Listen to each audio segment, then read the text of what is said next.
चलिए आइए इस 9th क्लास के बैच में आपका स्वागत है। और 9th क्लास का बैच ये लगातार चल रहा है नए साल के शुभ अवसर पर और बहुत ही जोश जुनून के साथ इस बैच को प्रारंभ किया गया है।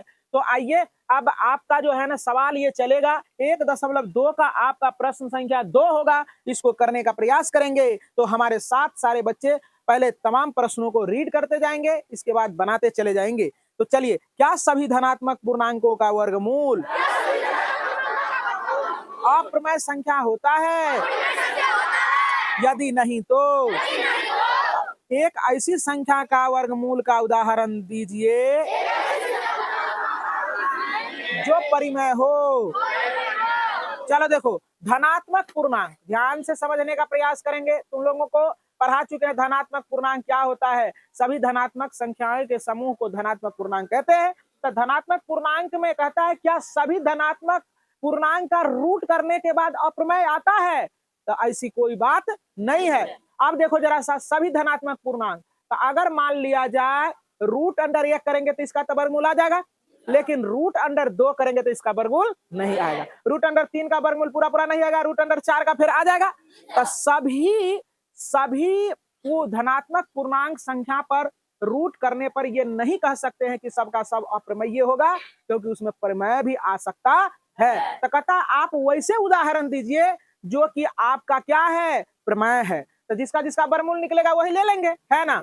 अब जरा सा देखो, अब धनात्मक पूर्णांक संख्या लिख देते हैं। देखो धनात्मक पूर्णांक संख्या देखो 1 2 3 4 5 6 7 8 9 10 डॉट डॉट डॉट। अब कहता है इस पर रूट कीजिए, इस पर सारे पर रूट कर दीजिए। सारे पर रूट करेंगे, सब पर रूट करेंगे। तो कहता क्या इसमें ऐसे संख्या लीजिए जिसका वर्गमूल निकलता हो। तो ये तो अप्रमेय हो जाएगा, ये हो अप्रमेय हो जाएगा, ये अप्रमेय हो जाएगा, ये अप्रमेय हो जाएगा, ये अप्रमेय हो जाएगा, ये अप्रमेय हो जाएगा, लेकिन ये क्या हो जाएगा, ये परिमेय हो जाएगा। क्या हो जाएगा ना। तो तुम्हें कहना है क्या, तुम्हें देखो जरा सा, इसका पूरा पूरा वर्गमूल नहीं आएगा इसलिए अप्रमेय हो जाएगा, है ना। ये भी अप्रमेय हो जाएगा, ये प्रमेय हो जाएगा, इसका वर्गमूल निकल जाएगा, है ना। तो कहता आप वैसे संख्या का उदाहरण लो जो कि प्रमेय होता हो, है ना। तो प्रमेय होता हो तो आप देखो, ये तो समझा दिए आपको, है ना। आप देखने का प्रयास करेंगे। अब वैसे संख्या का वर्गमूल वाली संख्या, तो वर्गमूल 1 हो जाएगा, 1 का वर्गमूल 1 हो जाएगा। 4 रूट अंडर 4 का वर्गमूल 2 हो जाएगा। रूट अंडर 9 का वर्गमूल 3 हो जाएगा। रूट अंडर 16 का वर्गमूल 4 हो जाएगा। रूट अंडर 25 का वर्गमूल 5 हो जाएगा। रूट अंडर 36 का वर्गमूल 6 हो जाएगा। तो ये सारे ऐसे धनात्मक पूर्णांक लिए हैं जिसका कि वर्गमूल होता है। तो यही सारे एग्जाम्पल है, और सारे हजारों ले सकते हैं एग्जाम्पल, कोई दिक्कत। तो यही सारे संख्या आप लिख लेंगे उत्तर में। तो चलिए आइए प्रश्न संख्या आप 3 को देखने का प्रयास करेंगे। सारे बच्चे अपना अपना प्रैक्टिकल बॉक्स निकाल लेंगे और प्रैक्टिकल बॉक्स के साथ साथ आप 3 नंबर के प्रश्न को रीड कर लेंगे। मैंने कह रहा दिखाइए कि संख्या रेखा पर रूट अंडर 5 को किस प्रकार निरूपित किया जाता है। तो आप अपने प्रैक्टिकल बॉक्स में देखेंगे और इंची निकाल लें, और ये आपका क्या है कि ये निकाल लेंगे कंपास, है ना। और इसके बाद सवाल को करने का प्रयास करेंगे। तो चलो देखो, ध्यान से समझने का प्रयास करेंगे। आप ये रूट अंडर 5 को कैसे दर्शाएंगे, हमारे साथ बच्चे करेंगे, नहीं तो आपका नहीं बनेगा। तो चलो देखो, आप एक लंबी लाइन खींचेंगे, लंबी रेखा खींच लेंगे।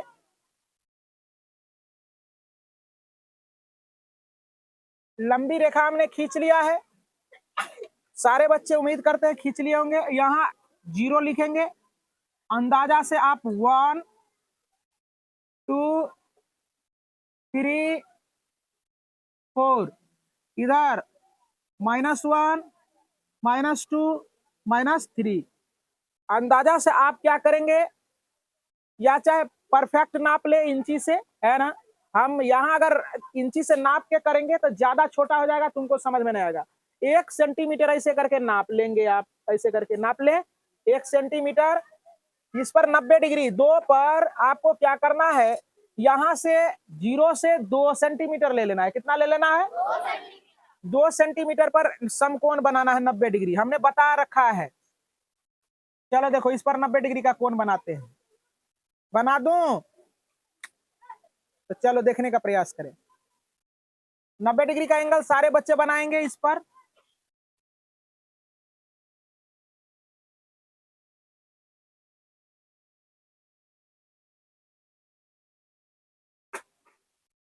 और ऐसे कट लगा लेंगे।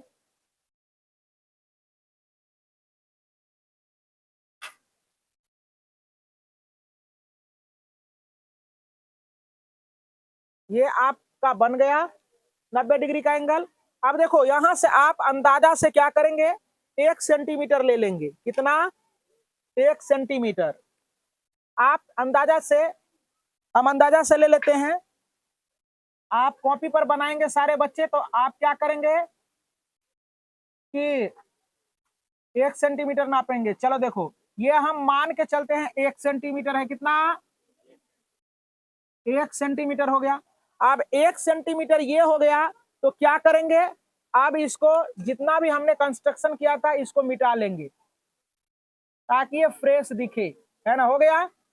अब 0 से ये 1 सेंटीमीटर वाले समकोण बनाने वाले रेखा को मिला देंगे। मिला दिया हमने, सारे बच्चे मिला लिए होंगे। हो गया।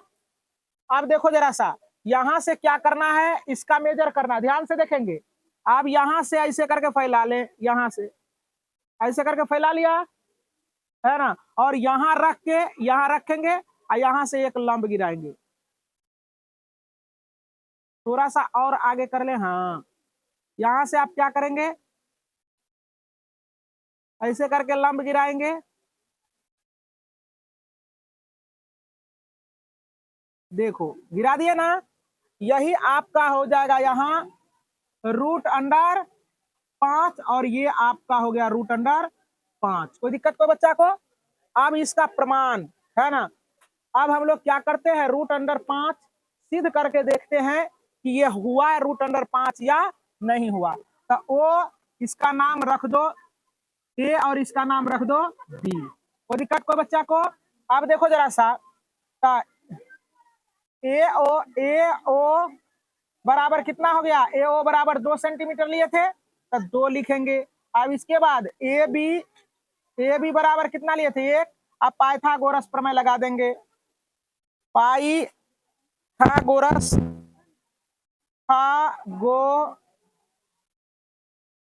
प्रमेय से